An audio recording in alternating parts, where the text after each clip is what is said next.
Hello guys, ये video हमारी animal kingdom की है। इस वीडियो में हम एनिमल किंगडम के बारे में डिटेल में पढ़ेंगे और कैसे हमने एनिमल किंगडम को क्लासिफाई किया है, क्लासिफिकेशन किस पर बेस्ड है, उन सभी कैरेक्टरिस्टिक्स को अच्छी तरह से पढ़ेंगे। तो स्टार्ट करते हैं हम animal kingdom. Animal kingdom shows a great diversity of life in comparison with the plant kingdom। अगर हम एनिमल किंगडम को प्लांट किंगडम के साथ कंपैरिजन करें, कंपेयर करें, तो क्या होगा, एनिमल किंगडम में हमें ज़्यादा डाइवर्सिटी देखने को मिलेगी, मतलब वैरायटी देखने को मिलेगी। तो सभी जितने भी एनिमल्स हैं आर मेटाजोन्स, मीन्स मल्टी सेल्यूलर है, यूकैरियोटिक है एंड हेट्रोट्रोफिक एनिमल्स हैं। मल्टी मीन्स मैनी, मतलब कई सेल से मिलकर बने हुए हैं। Eukaryotic, you means true, कैरियोन means nucleus, जिनके पास ट्रू न्यूक्लियस मीन्स न्यूक्लियस के बाहर मेम्ब्रेन है अपनी खुद की, उसे हम बोलेंगे eukaryotic. And heterotrophic means, hetero means होता है डिफरेंट, और ट्रॉफिक मीन्स न्यूट्रिशन, जो अपना न्यूट्रिशन अलग अलग मतलब किसी और से लेते हैं, ठीक है, अदर एनिमल से ले, तो हम उसे क्या बोलेंगे, हेट्रोट्रोफिक। तो अब हम क्लासिफिकेशन के बारे में जानेंगे कि कौन से करेक्टरिस्टिक्स है जिस पे ये बेस्ड है।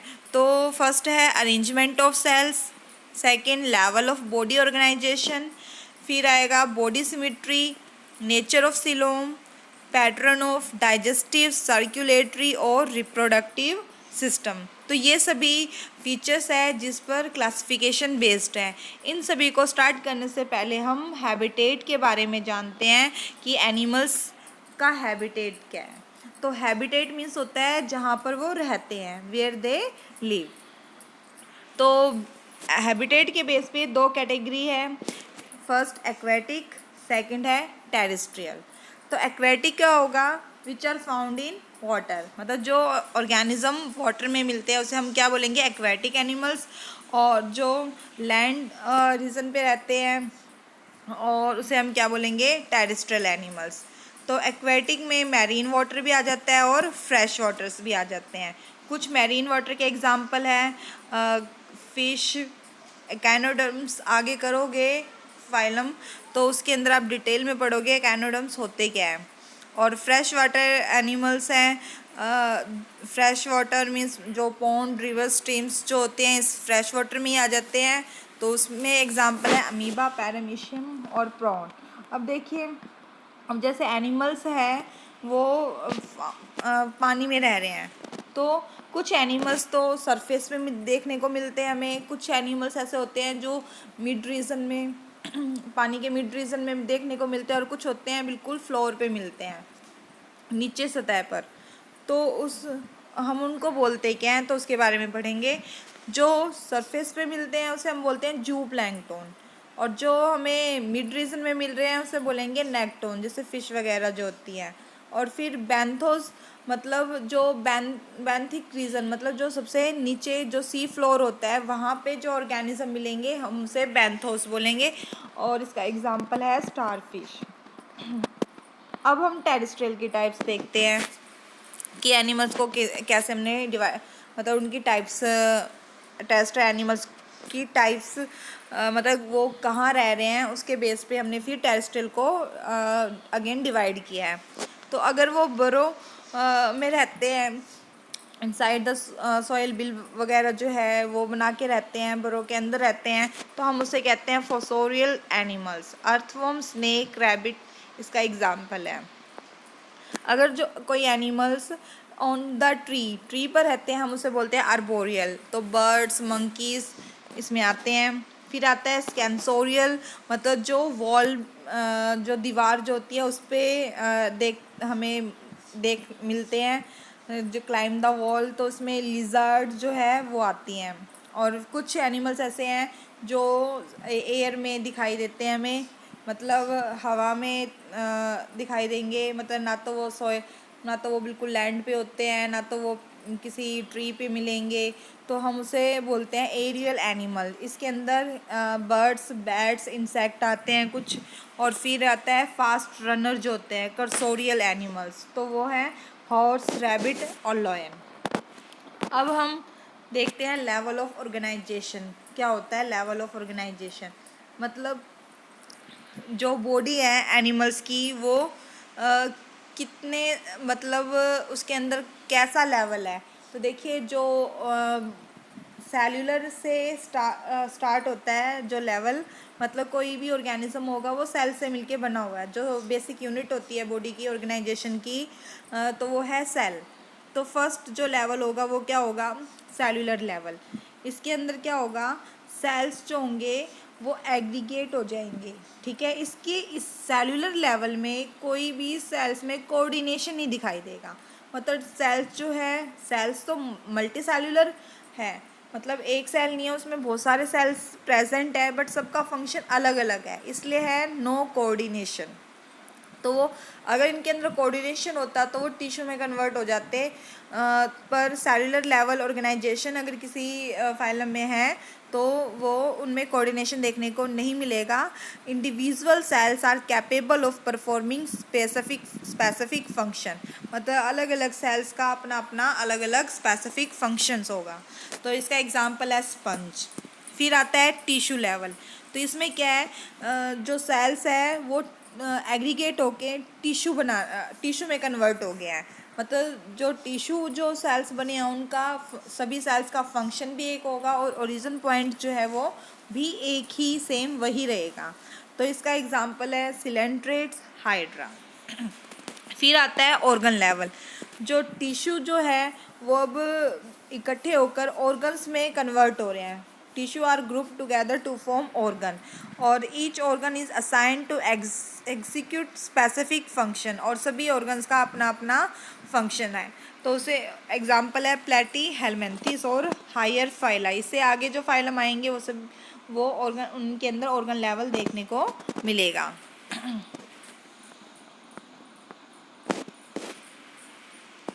फिर आता है organ system level of organisation. इसमें क्या होगा, एक सिस्टम बन जाएगा। ठीक है, तो अब हमारा है बॉडी प्लान। ये 3 टाइप के होते हैं। तो देखिए वो 3 टाइप कौन कौन सी है। Cell aggregate plan, blind sac plan, tube within a tube plan. तो ये 3 प्लान हैं। तो सेल एग्रीगेट में क्या होगा, जो बॉडीज़ है वो सेल्स जो होंगी वो एग्रीगेट हो जाएगी, उनके अंदर कोई कोऑर्डिनेशन देखने को नहीं मिलेगा, जैसे कि अभी हमने सेल्यूलर लेवल में किया था। ठीक है, उसका एग्जांपल है स्पंज। फिर आता है ब्लाइंड सैक प्लांट। इसके अंदर क्या होता है, ये मल्टी सेलुलर ऑर्गेनिज्म में ही दिखाई देगा ऑर्गन सिस्टम ऑर्गेनाइजेशन में। तो लेवल ऑफ ऑर्गेनाइजेशन में 3 ऑर्गेनाइजेशन था, सेलुलर, टिश्यू और ऑर्गन सिस्टम। ठीक है, और ऑर्गन जो होते हैं जब इकट्ठे वो कोऑर्डिनेशन वे में काम करने लग जाते हैं तो वो ऑर्गन सिस्टम में कन्वर्ट हो जाते हैं। तो ब्लाइंड सैक प्लान जो है वो ऑर्गन सिस्टम ऑर्गेनाइजेशन में देखने को मिलेगा। ठीक है, तो इसके अंदर जो एलिमेंट्री कैनाल जो होती है वो इनकम्प्लीट होती है। इनकम्प्लीट का मतलब क्या होता है, सिंगल ओपनिंग है।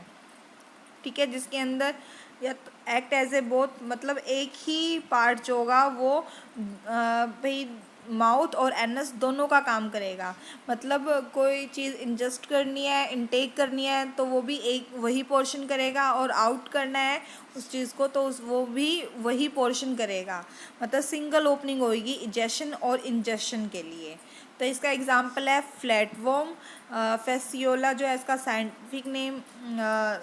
इसके फ्लैटवर्म के अंदर एग्जांपल आता है फेसियोला का, ये इसका साइंटिफिक नेम है लीवर फ्लूक का। इनका सिंपल नेम जो है वो लीवर फ्लूक है और जो साइंटिफिक नेम है फेसियोला हेपेटिका है। ठीक है, और सिलेंट्रेट्स में भी ये ब्लाइंड सैक प्लान जो है वो देखने को मिलता है। फिर आता है हमारा tube within a tube plan. इसके अंदर क्या होता है ऑर्गन सिस्टम ऑर्गेनाइजेशन में ही देखने को मिलता है ये भी। इसके अंदर जो होगा एलिमेंट्री कैनाल कंप्लीट होगा, मतलब जो ओपनिंग है वो 2 सेपरेट अलग अलग होगा। मतलब इंजेशन और इजेशन दोनों अलग अलग पार्ट से होंगे। ठीक है, ब्लाइंड सैक में तो दोनों एक ही सिंगल ओपनिंग से हो रहा था। सिंगल ओपनिंग माउथ और एनस दोनों की तरह एक्ट कर रहा था, but tube within a tube plan में माउथ और एनस जो होगा वो सेपरेट होंगे। ठीक है, माउथ का काम होगा इंजेशन का, वो एंटीरियर एंड में प्रेजेंट होगा, और एनस का काम होगा इजेशन और वो पोस्टीरियर एंड में एंड पे प्रेजेंट होगा।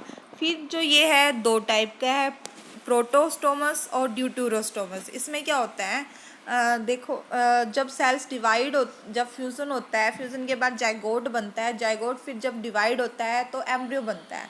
ठीक है, उसके अंदर जब वो दो, मतलब एक सेल दो दो में कन्वर्ट होंगे डिवाइड होके, फिर 2 से 4 बनेंगे, फिर 4 से 8, 8 से 16, 16 से 32, ऐसे ऐसे सेल्स जब बनते हैं तो क्या होता है, कुछ सेल्स ना एक साइड चले जाते हैं और बीच में क्या होता है, एक पोर्स सा मतलब बनने लग जाता है। ठीक है, तो in this blastopore of archenteron of gastrula larva form mouth and is form earlier than anus. मतलब प्रोटोस्टोमस में क्या होगा, जो माउथ जो है वो पहले बनेगा देन एनस से। ठीक है, और ड्यूटेरोस्टोमस में क्या होगा, एनस जो है वो पहले बनेगा। ठीक है, फिर बाद में क्या है, माउथ बनेगा। तो प्रोटोस्टोमस का एग्जाम्पल है roundworm, Annelida, Mollusca and arthropoda.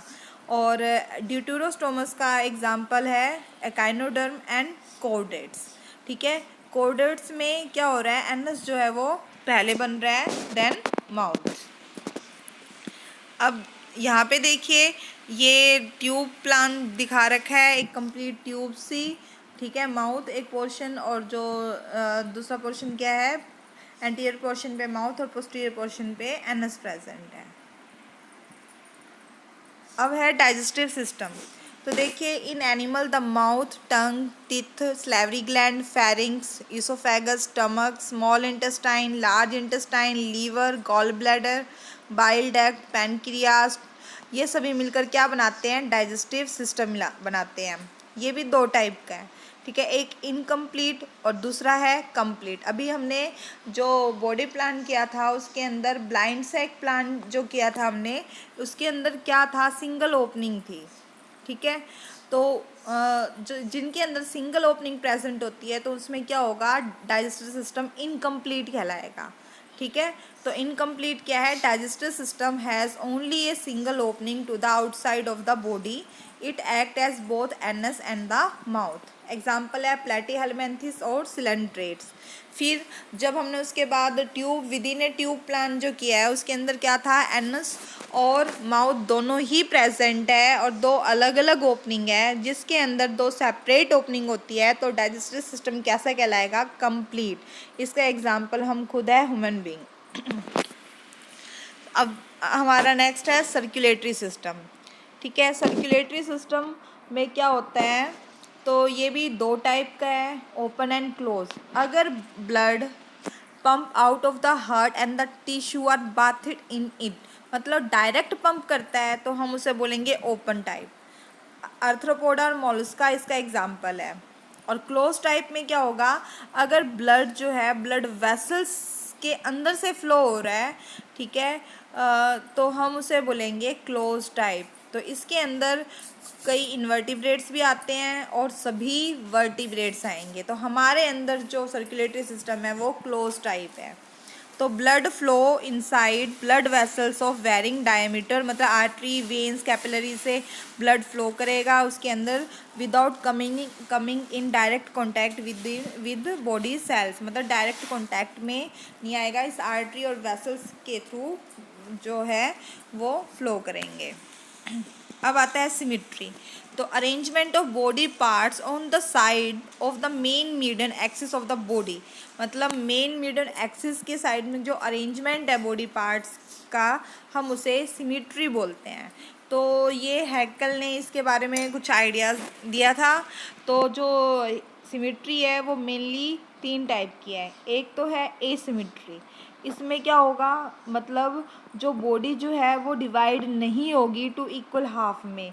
किसी भी प्लेन से हम कट करते हैं तो वो बॉडी जो है वो डिवाइड नहीं होने वाली है इक्वल में। तो एग्जांपल है स्पंज, आगे हम डायग्राम के थ्रू देखेंगे। फिर आता है हमारा रेडियल। रेडियल में क्या होगा, हम भाई किसी मतलब सेंटर के थ्रू हम कट करेंगे तो क्या है, वो बॉडी इक्वल 2 पार्ट्स में डिवाइड हो जाएगी, पर सेंटर जरूर आना चाहिए उसके अंदर। देखिए, body can be cut into two exact half through any plane which pass through the central axis. किसी भी प्लेन से करे पर सेंटर से अगर वो पास हो रहा है और दो में एग्जैक्ट हाफ में डिवाइड हो रहा है तो हम उसे क्या कहते हैं, रेडियल सिमेट्री। तो देखिए, such animal have two ends in the main body axis, the oral end aboral end but no left and right side. मतलब इसमें क्या है, जो मेन बॉडी एक्सिस क्या है, ओरल और एबोरल एंड, मतलब माउथ और एनस पार्ट इन्वॉल्व हो रहा है। सिलेंट्रेट, टिनोफोरा, एकाइनोडर्मेटा इसका एग्जाम्पल है। फिर आता है बाइलेटरल। इसमें क्या होगा, हम सेंट्रल एक्सिस से कट कर रहे हैं पर लॉन्गिट्यूडनली कट कर रहे हैं और वो दो इक्वल पार्ट्स में डिवाइड हो जाए, ठीक है, तो हम उसे कहेंगे bilateral. Bi means two, lateral मतलब लेफ़्ट और राइट जो साइड है इसमें इंक्लूड हो जाएंगे, ठीक है। तो लेफ़्ट और राइट जो पार्ट होंगे वो दोनों इक्वल होंगे। तो body can be divided into two identical half only through a single plane passing through central axis. These animal have a front and rear end. They also have an upper and lower side. They have equivalent left and right lateral side. ठीक है, तो ये diagram के through दिखा रखा है। आगे वाला पोर्शन जो होता है एंटीरियर, पीछे वाला जो पोर्शन है पोस्टीरियर, जो दिखाई दे रहा है डोर्सल एंड, इनर साइड में वेंट्रल एंड। तो देखिए यहाँ पे एक और डायग्राम है। तो फर्स्ट जो आप ये देख रहे हैं तो ये कैसा है, ए वाला एसिमेट्रिकल, कहीं से कट करेंगे तो कोई सिमेट्री नहीं बन रही है, ठीक है। फिर जो हम सी वाला जो देख रहे हैं उसमें क्या है, हम किसी भी एंगल से कट करें पर वो सेंटर से पास हो रहा है तो इक्वल पार्ट्स में डिवाइड हो जाए, आर्बोरियल, ओरल और एबोरल एंड दोनों ही, तो उसे हम क्या बोलेंगे, रेडियल सिमेट्री, ठीक है, जैसे कि आप इस डायग्राम में देख रहे हैं। और फिर जो आपको फिश दिखाई दे रही है उसके अंदर कौन सा है, सिमेट्री, बाइलेटरल सिमेट्री है, ठीक है। तो ये हमारी थी सिमेट्री।